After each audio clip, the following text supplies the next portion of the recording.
Check. 1, 2, 3. The D. Brief. This is the D Brief. Go. Your guide to Detroit. Your guide to Detroit's arts and entertainment scene. This is the D Brief. Hello and welcome to the Debrief, your Detroit podcast for concerts, comedy, plays, food, drink, and more. It is Tuesday, March 19th, and I'm your co-host. My name is Seth Ressler. And I'm Becky Scarcello. And for people who have never listened to the podcast, we always like to tell you this. I'd be honest, the only reason I say this is that I have free license to ask as many dumb questions as I want. I am not from here. I don't really know the area that well. We let you slide on a lot of things, and Right. I try to get you up to speed. Right, so if you say anything dumb, you don't have an excuse. I don't. Because you're from here. Pressure's on. Yeah. All right, let's talk about what we've got on today's show. Starting with this, there is a documentary coming out about the Detroit Red Wings, and you've got all the details on that. Mm-hmm. And I'm going to tell you about a marriage proposal that just happened at Orchestra Hall. Oh, very cool. Look, the Detroit Airport just won an award. We'll tell you about that. On Friday, Mike Ransom is joining us. He's the chef and owner of Ema, the two locations, Corktown and Madison Heights there. And that's a big restaurant because that was just named Restaurant of the Year by the Mark Free Kurlianchek Press. over at the Free Press. Yes. Yeah. Look, we talk about a lot of things on this podcast. If you would like us to send you by email a list of links to everything that we talk about, all you have to do is go to our website. It is thedebriefdetroit.com. And while you're there, sign up for our email list and we will send you. It's easier than trying to write it down. Or you can text the word Detroit to 444-999. Talk about easy. That works too. All right, let's get into it and meet our guest host.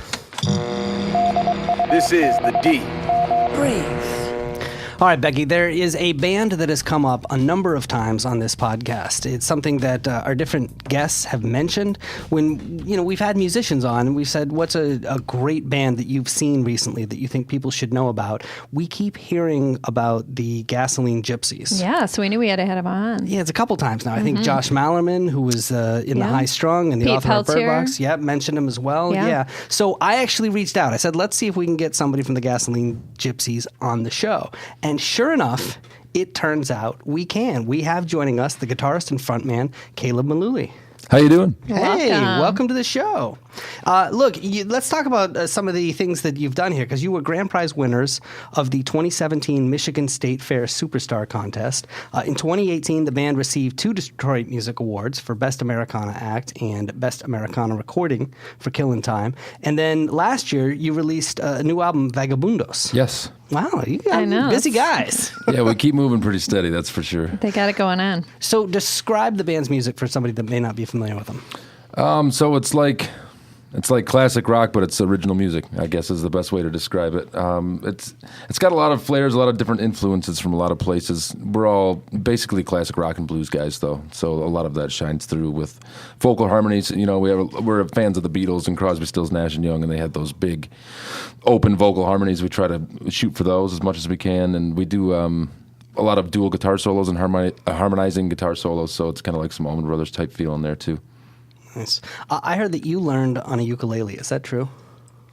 Yeah, so my dad's been taking me to a music festival since I was a little baby, and he'd carry me in one of those backpacks, Nice. and that's what got me into music. And yeah, I picked up a ukulele there. It was my first instrument. He bought it for me for I think $40 when I was 12 years old, and Oh, wow. I handed it over and said, "Here, knock yourself out." And actually, a guy from Wheatland, that's the festival there. He pulled me aside every time I was there every year, and he'd show me a little something and give me some strings. And my brother-in-law started playing a ukulele, and he's now got like 4 or 5 of them hanging on. I mean, they're different, That's right? fun. Yeah, it's a lot of fun, and it's an easy thing you can just toss in the back of the car, and they only cost $100 for a decent one, so it's like you don't worry about it so much. It's a beach instrument, Well, very cool. Well, tell us about the rest of the band. Who's in it with you? Steve's our bass player. Joe Mikowski's our drummer. Neil Love is on guitar. That's Steve Briere on bass. We're just a 4-piece. Neil he's the newest member of the band, and he's a really, really tasteful lead guitar player, and he's taken over a lot of the lead portions that I used to play for the new stuff. Steve and I have been in the band since it started. He's been playing bass alongside me since the very beginning of. I'm talking way back when we were 16, and the Gasoline Gypsies weren't even dreamed of yet. Me and Steve have been playing together. So, and Joe's been with the band I think 6 years now. getting on 6 years, and he's just a great drummer. He's like kind of the personality of the band too. He does when we do social media videos or anything like that. It's usually him on the forefront. So as a band in general, you've been together for about a decade, right? Getting close. It's scary to hear somebody say that, but it's Isn't very that? true. Yeah. And how have you evolved and changed? How has your style changed? So we started as it was kind of a country rock three-piece where I mostly played just acoustic guitar. It was Steve on bass and our good friend Jason Peart on the drums. He lives in Nashville now and is doing really well for himself there in Nashville.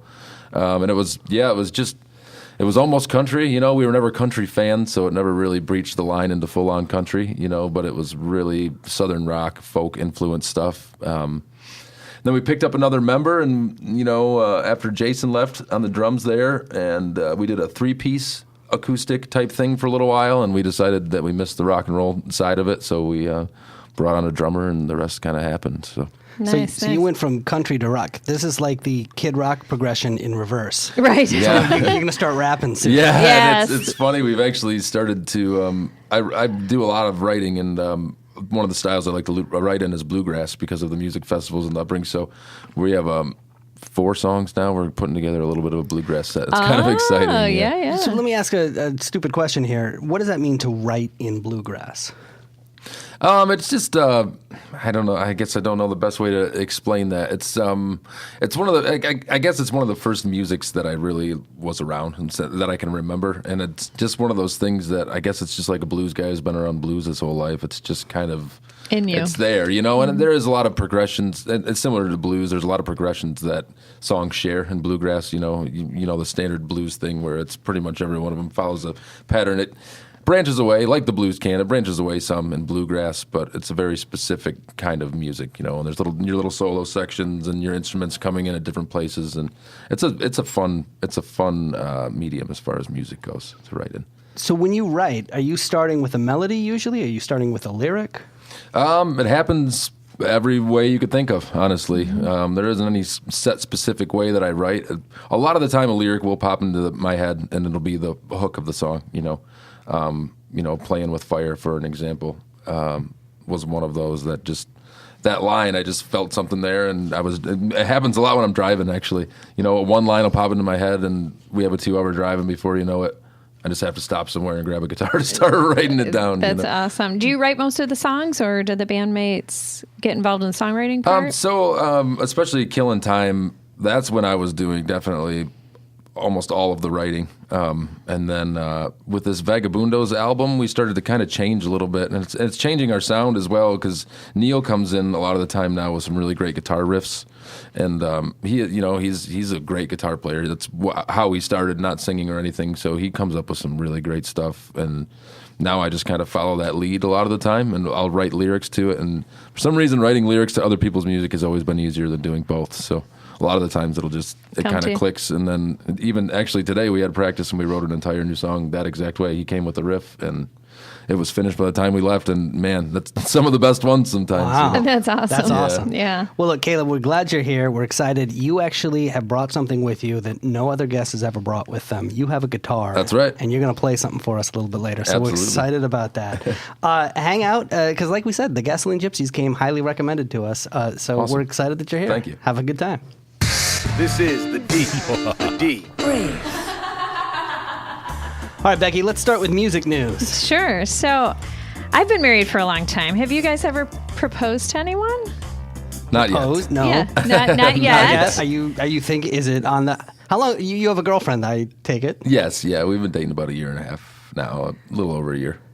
That's, I've been dating mine for, oh boy. You should know this. Oh, You should know this. Is it coming up on 2 years or 3 years?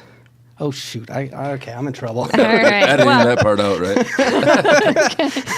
Well, so I have to tell you about a pretty cool proposal that took place in Detroit last week. So the DSO was on board with this whole arrangement. A guy named Joshua Ortiz. He's a 30-year-old filmmaker from Orlando. So he started dating a woman, Valerie Santa Cruz, 22 years old, from Trenton. And he knew, I want to propose, but I want it to be a big shebang, So he pursued the DSO. He emailed them. He called them. Finally, they're like, okay, yes, we're on board. And they designed this this fake networking event for young musicians. She's a composer, and he knew she'd be attracted to come to that. And then they pretended to cancel it, but said, hey, come for a tour anyway. You signed up, bring your friend, come for a tour. She did a tour of the building, and at the end, she starts seeing like her family walk in, his family walk in. She has a feeling something's up. He comes out from behind the curtain onto the stage, gets down on one knee and proposes. That's awesome. See, guys like this make me look bad. Like, this raises Make the us all look stakes, bad. right? I mean, That's pretty sweet, right? what was your proposal like? Was it like it was this? Was it this cool. complicated? No, but I would have been, I don't think I would have wanted that whole big stage type of thing. So when my husband proposed to me, we were living in different places. He was living in New Orleans. I was living in Detroit. And we were attending one of his best friend's wedding in Chicago. So he had elaborately gone and, ordered the ring and gotten it shipped to him and all this stuff. And he carried it around in his shoe all day long, rocking around Chicago. Ew, did it smell? No. Slipped right on my It was the summer, though, and it was pretty good. But Why is this wet? believe me, that did not even occur to me. But so we were walking around. We were in Grant Park, and we stopped to sit by the water. And I looked away for a second, and I peeked back, and all of a sudden he had the ring out, and it was like, I just, I want to be with you for the rest of my life, That's awesome. Yeah, it was good. What about you, Caleb? You guys seen any cool proposals? Yeah, actually, just recently, a friend of mine, his name's Zach Bowling. He incredibly talented guitar player, played in a band called Kaleido, and they toured all over Europe and everything. And he's always been he's a hard rock fan, and so was his now fiance. And they just went to that Kiss concert that was in Detroit. Oh yeah, at LCA. And during the song Black Diamond, he pulled out the engagement ring, which was a black diamond, which is pretty cool. Wow. That's another one that makes you look a little bad, right? I hope she said yes. Yes, she did. She did. Here's how it's going to happen for me. I'm going to be sitting in front of the computer in my sweatpants doing TurboTax, and I'm going to turn to her and be like, we should probably get married. The It'll be a lot tax easier incentives, if we yeah. tie this knot here. Oh, well, all right. We'll see how that works out for you. So I have some sad news. I think sometimes we don't realize what we have till it's gone, and this is one of those things. Like, say you're watching the Grammys or the Oscars, when they do that whole montage of people that passed away that year, and you're like, oh, wow. Yeah. Or even if you don't recognize the name, you realize, oh, they produced this and they directed that. Oh, yeah. Oh, that person's dead. Yes. Oh, Yeah. I like that person. Right. I don't know who that is, but I like them. So I feel like this is kind of, if you're a musician, you might know, but so he went by the moniker Mr. Rhythm. This is Andre Williams. Unfortunately died on Sunday, St. Patrick's Day, at the age of 82. He died in Chicago, but he really is a Detroit R&B legend. Like, I had heard a little bit about him, but now, of course, that he passed away, you see all the articles and his great body of work. So he had solo radio hits like Jailbait, Cadillac Jack, and he was the co-author of Shake a Tail Feather. That was a big song. Yeah. He worked with Stevie Wonder, The Temptations. He was actually employee of Motown Records for about 4 years. He's produced for Tina Turner, Parliament, and Funkadelic.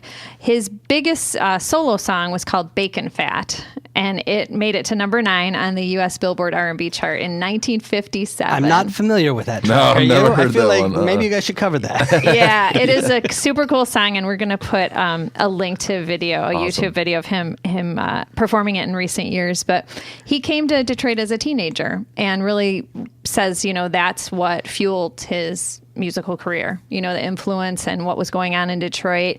He was here 50s and 60s, kind of just jumping different record labels and getting all involved in all these genres. Awesome time to be in Detroit. Oh, yeah. So R&B, rock. He's even called the godfather of rap, certainly before hip-hop was hip-hop, but he was doing that kind of singing, talking style that people now look back on and say that was some early origins of rap. So in 1996, he released an album called Mr. Rhythm, hence the name. It was a collection of new takes on his earlier records. So he's just a gem, and I encourage people to look up all the songs he's been involved with. So rest in peace, Andre Williams. So I have some concert picks for you, as always. On Thursday, March 21st, Amanda Palmer is coming to the Masonic Temple. She's amazing. She's from Boston. I've known her for a number of years. I used to work at radio stations out there, and we would play her when she was in a group called the Dresden Dolls. It was really a duo, and absolutely amazing. But not only is she an amazing musician, go watch her TED Talk. Okay. Go look it up on YouTube. In fact, we'll put a link in the show notes to her TED Talk because it's one of the best TED Talks I've ever seen. Wow, I love TED Yeah. Talks. I'll have to check it out. She's cool. Definitely will. Okay. Friday, the 22nd, Honey Monsoon is playing at the Loving Touch along with 3 other bands. But this is a local band that I got the chance to see at one of those So Far concerts, one of the pop-up concerts in Detroit that, you just show up that day to a address. They email you 12 hours before, and you don't know who you're going to see. And we saw 3 bands. How do you get on the cool kids email list? Well, Where do you go to sign? No, seriously, where do you go to sign up you for just this? literally sign up. You have to. Is there a You website? go to So Far Sound. So Far. So Far Sounds. SOFAR. Such a cool concept. It's Yeah, that throughout is. the whole world. They do these in all kinds of cities. But yeah, you have to get it, on the list to buy tickets because it's a limited amount. Like the show we were at was in somebody's apartment, and there were 50 people. So cool. Yeah, very intimate, super cool. And Honey Monsoon just blew me away. So when I saw they were coming, I have to give them a shout out. They're doing a release party. They have new music out. So Caleb, maybe one day you can headline an apartment too. That would be you really a should. dream come true. Talk about being intimate with your fans. That's right. Definitely. Well, that's one of the perks, I thought. Yeah, It is. I headline my apartment It every is. night. Maybe I should just start inviting people in. You should sell a $20 Yeah, ticket. that's right. So on Saturday, March 23rd, sometimes I love these daytime concerts where you don't have to stay up late to see great live music. It's the Detroit Blues Heritage Series at the Scarab Club. We had Marianne Wilkinson in talking about the great music they do there. So it's a tribute to the music of Lazy Lester.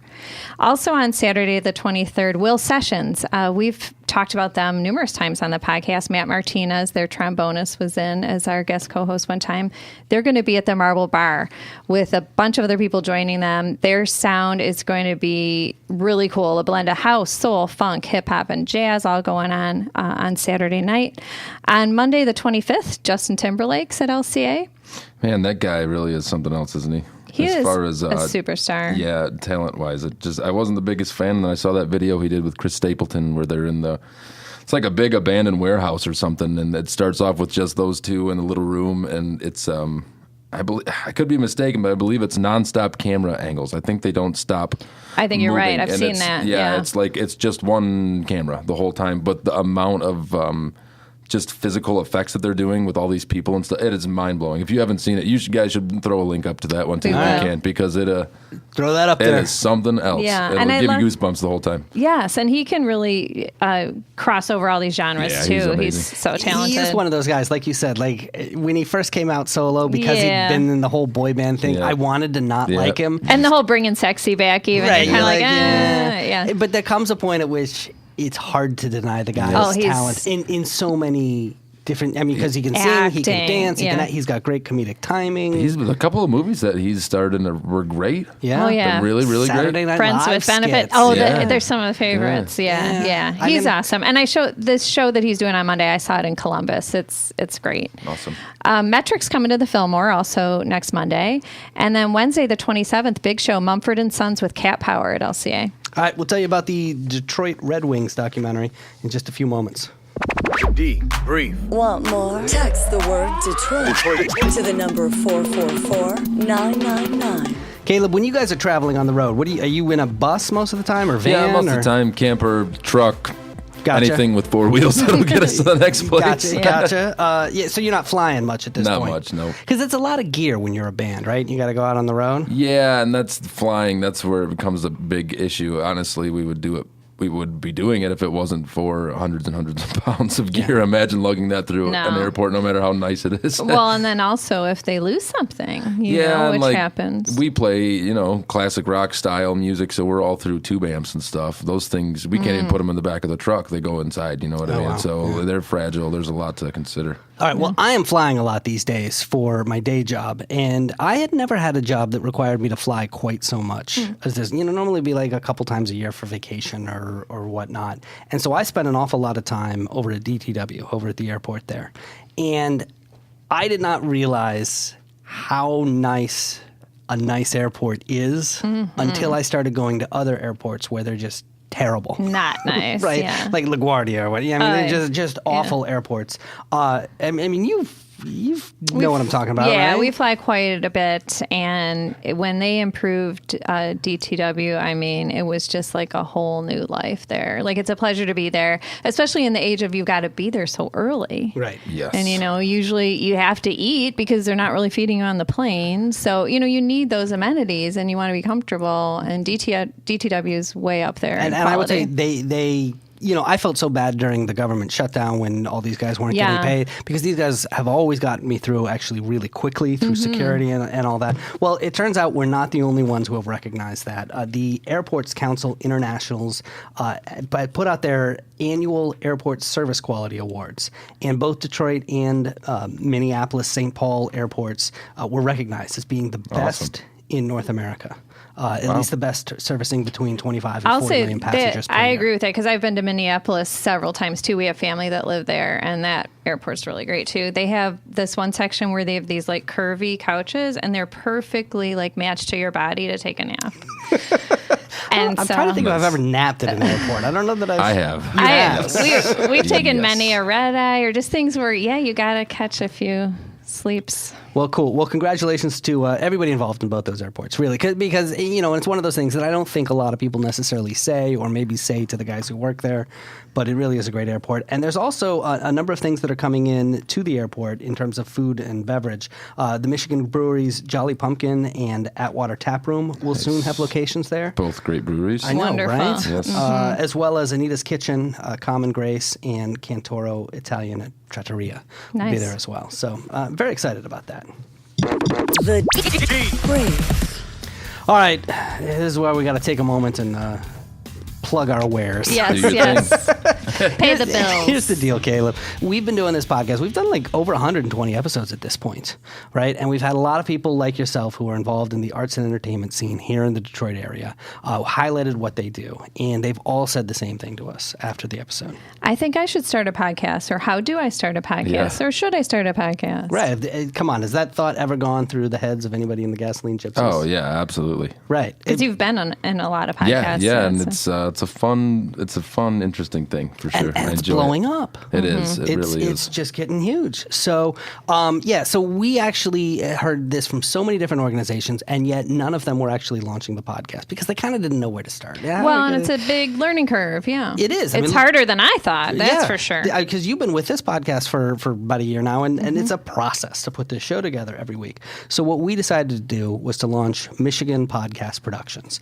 And the whole idea is to help Detroit arts and entertainment organizations launch their own podcast. This is people who, whether you're a museum or a restaurant or a comedy club or a theater, whatever it is, if you've got a fan base, but maybe that fan base doesn't come out and see you every single night. Like you're a band, Right, people don't see you every single night, but you want a way to engage with them time and time again. You can just put out an album, right? Yeah. People can go listen to the album a million times in a row. But you know what? People still in a podcast, they might want to know the stories behind the songs on the album. These are great. It's a great opportunity to talk about the stuff that goes behind the scenes for Yeah. sure. So that was exactly the idea. So if that's something that interests you, go check out the website. It's MichiganPodcastProductions.com. I've been podcasting for over 8 years, and I've started blogging now with tips for people who are looking to create a podcast. So if it's something you've ever thought about, go check it out. Again, it's MichiganPodcastProductions.com. This is the deep. This is the deep brief. Deep. This is the deep brief. Brave. All right, Becky, let's talk about some of the things that are happening around town. Yeah. So our beloved Detroit Red Wings, there was a movie made about them called The Russian Five. Okay. So this was from the period of time where the Red Wings were trying to break their, not so great performance and try to get Stanley Cup contention again. So it was the late 80s. They brought in players from the Soviet Union, and they really became like local heroes. It was an amazing time, and, ended up winning 2 Stanley Cups. And so this movie, it had its world premiere at the Freep Film Festival, which we've talked about, and it just really took off. So this was produced by local Parliament Studios, and it was actually kind of put together by a friend of yours, right, Caleb? Yeah, Josh Reel is his name, and very funny story. I actually used to work with Josh's dad, and he was always coming in talking about this Red Wings project that his son was working on. Oh, you know, wow. and Josh he's been working on that for quite some time, and we were all really, once we saw how much progress it's made and how far it's gone, we were really happy for him. It was a very cool thing to have somebody from our hometown do something like that. And you've seen the movie, not to give too much away. But So no, I won't. It's an incredible story, and honestly, coming from somebody's perspective who's not the biggest hockey fan, and somebody who would watch it on a regular basis,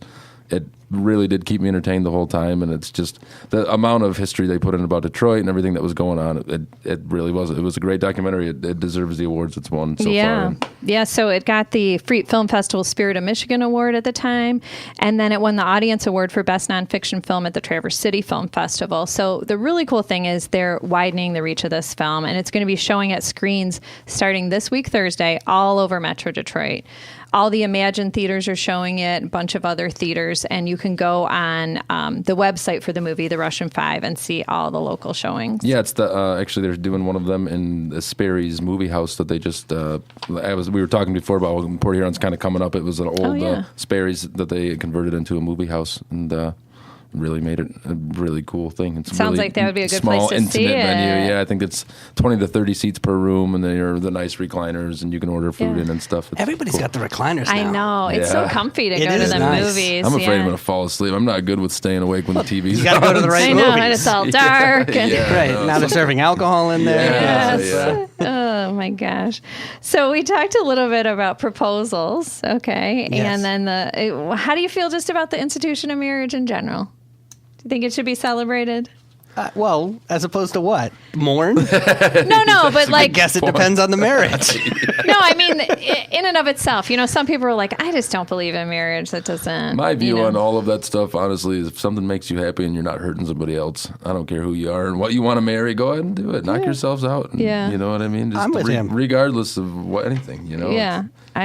I think it's cool, this event, because I have not really seen anything like this. So it's Black Marriage Day at the Charles Wright Museum.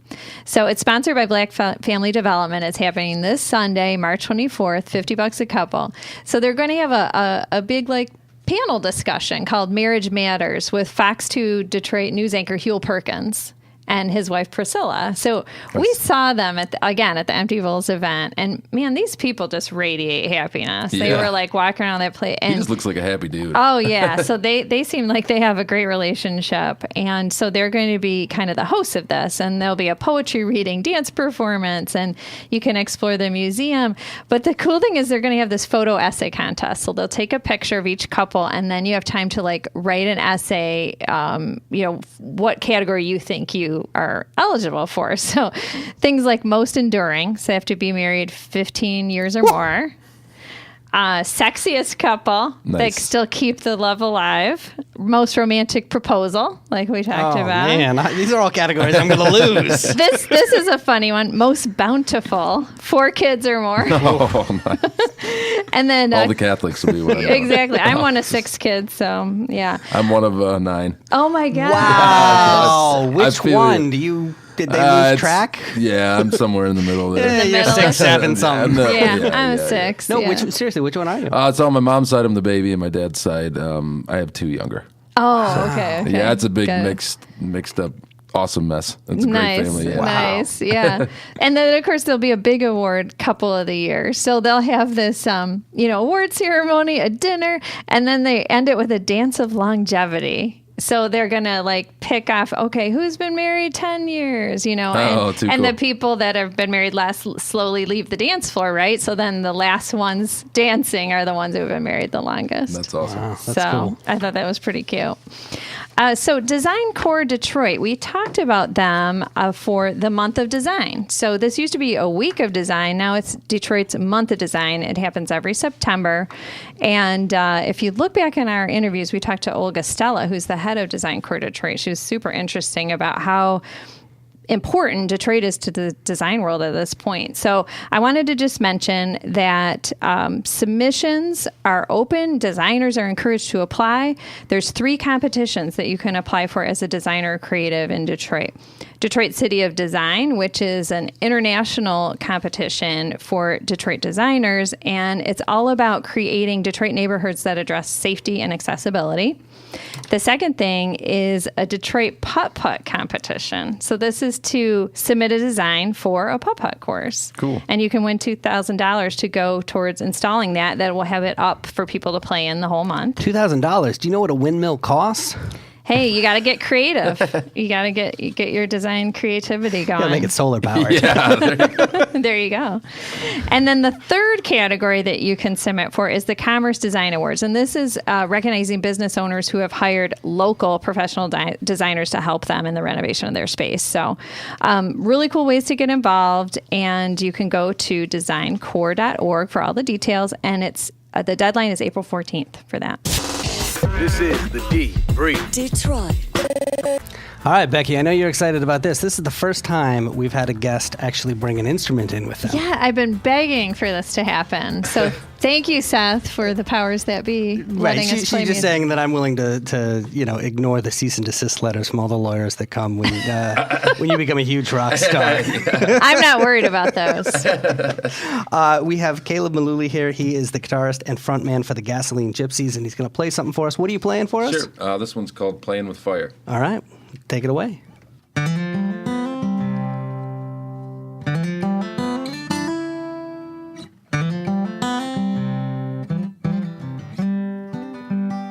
I'm playing with fire. I still have so much left to learn. I'm fighting my desire to light it up and watch it burn. I'm playing with fire. Oh, yes. I'm playing with fire. Well, time sure flies when you're getting stoned. For my friends and lovers, you are the sweetest that I've known.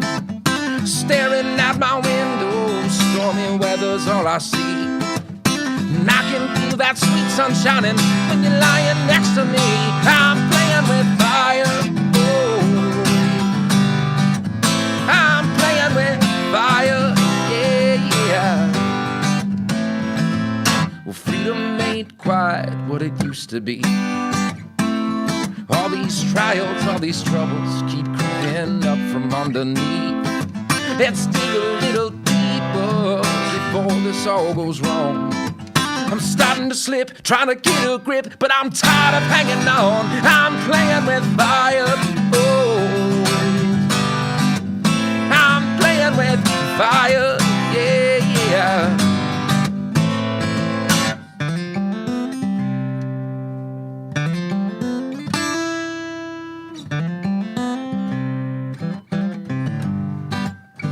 I'm playing with fire. I still have so much left to learn. I'm fighting my desire to light it up and watch it burn. I'm playing with fire. Oh, yes. I'm playing with fire. Yeah, yeah. I'm playing with fire. Oh, fire, yeah, yeah. So hold on.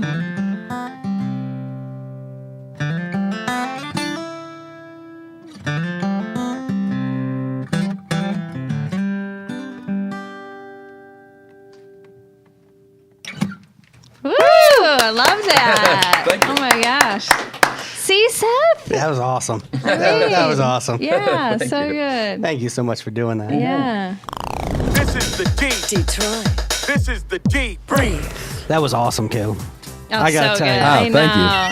That was amazing. Yes. You're just such, oh my gosh, you're just, okay, here we go. And it's like the best time It's about ever. time we finally did that. I will say that. I have know you've been pushing, snagging me forever. Yes. Now I want to have all my other musician friends back and have them perform. You know what? We're supposed to have a waiver. Okay. Anyway, thanks for being part of the show today. We do want to make a couple of announcements. We want to let people know that we've got a mobile app. Please go download it. We've got one for both your Android and your iPhone, and there's a lot of bonus content in there. A lot of cool conversations that we don't always put out in the regular podcast feed. So go check that out. You can also listen on your Amazon Echo. All you have to do is say, Alexa, enable the Debrief podcast. And don't forget, on Friday's show, we've got Mike Ransom. He is the chef and owner of Ema. 2 locations. One is in Corktown, and the other is in, I'm going to screw it up. Madison Heights, right? yes. I was going to say Southfield for some Madison reason. I don't know Heights, why. But it was just named Restaurant of the Year. By the Free Press. By the Free Press. So you're definitely going to want to hear that conversation. All right, before we get out of here, let's do shout-outs. We always like to shout out, somebody local that's got something cool going on. Becky, we'll start with you. So I have a theme for my shout-outs this week. It's the sugar shout-out. So I've been trying to cut back on sugar, even though I have a major sweet tooth. Trying not to eat it, but these people in Detroit keep making it hard for me. Whatever, you skinny little... Whatever. So I just got to tell you about these places. Spun Sugar Detroit. They make cotton candy. Mandy, the owner, is the sweetest person. And this is not your gross, like Cedar Point cotton candy or at the circus. It is like amazing and in really cool flavors. And she does pop-ups all around. For the Love of Sugar is a bakery in Brush Park. Incredible, has the best macaroons, and I appreciate they have a lot of gluten-free options as well. I stopped there the other day, so good. And then I was at a concert the other night at the Hidden Gate Gallery in Eastern Market, and there was a little pop-up with the Hip Hop Bake Shop. This woman makes incredible things, and I thought I died and went to heaven. It was salted caramel cheesecake called the Grand Hustle Cheesecake, chocolate crust, thick cheesecake, yummy caramel on top. All right, Caleb, the only way you can top that is if you're shouting out crack. I know, right? Nope, not today. Maybe next show. What do you got? I got to give a shout out to my boys from the Native Howl. They're a band from the area here, and man, they're just killing it. They're touring all over. They just got off a rock and roll cruise and played with like Foghat and all sorts. Yeah, they're like they had a viral video.